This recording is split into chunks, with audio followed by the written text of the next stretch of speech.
बिहार की राजनीति में एनडीए के भीतर एक नया सियासी संकेत देखने को मिल रहा है। आरएलएम के अध्यक्ष और राज्यसभा सांसद उपेंद्र कुशवाहा की बेटी और बिहार सरकार में मंत्री दीपक प्रकाश को विधान परिषद नहीं भेजे जाने को बीजेपी का कड़ा राजनीतिक संदेश माना जा रहा है। दीपक प्रकाश फिलहाल बिहार सरकार में मंत्री हैं, लेकिन विधानसभा और या विधान परिषद किसी भी सदन के सदस्य नहीं है। ऐसे में उनके मंत्री पद के भविष्य को लेकर सवाल उठने लगे हैं।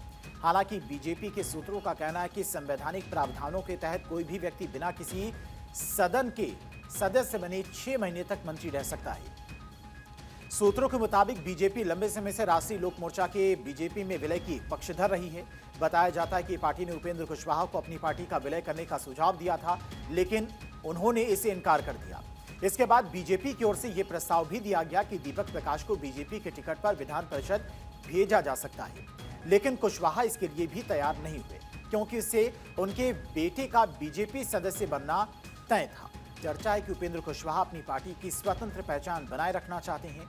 वहीं बीजेपी के भीतर एक वर्ग का मानना है कि केवल 4 विधायकों वाली पार्टी को पहले ही पर्याप्त प्रतिनिधित्व मिल चुका है। विधानसभा चुनाव के बाद बीजेपी ने उपेंद्र कुशवाहा को राज्यसभा भेजा था और अब कुछ नेताओं का तर्क है कि एक राज्यसभा सीट और एक विधान परिषद सीट दोनों देना उचित नहीं होगा। उपेंद्र कुशवाहा की पार्टी के भीतर भी असंतोष की चर्चा है। विधानसभा चुनाव में पार्टी के 4 विधायक जीते थे, जिनमें उनकी पत्नी भी शामिल है, और बाद में बेटे दीपक प्रकाश को मंत्री बनाए जाने से अन्य विधायकों में नाराजगी बढ़ने की बात कही जा रही है।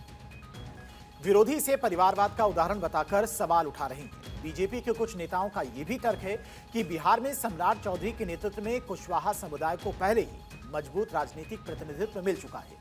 ऐसे में अलग से उपेंद्र कुशवाहा को अतिरिक्त राजनीतिक हिस्सेदारी देने की जरूरत नहीं है। हालांकि उपेंद्र कुशवाहा अपनी पुरानी समझौते का हवाला दे रहे हैं। विधानसभा चुनाव से पहले हुए सीट बंटवारे में राष्ट्रीय लोक मोर्चा को 6 सीटें और बीजेपी के हिस्से से विधान परिषद की 1 सीट देने की बात तय हुई थी। कुशवाहा इसी समझौते को याद दिला रहे हैं।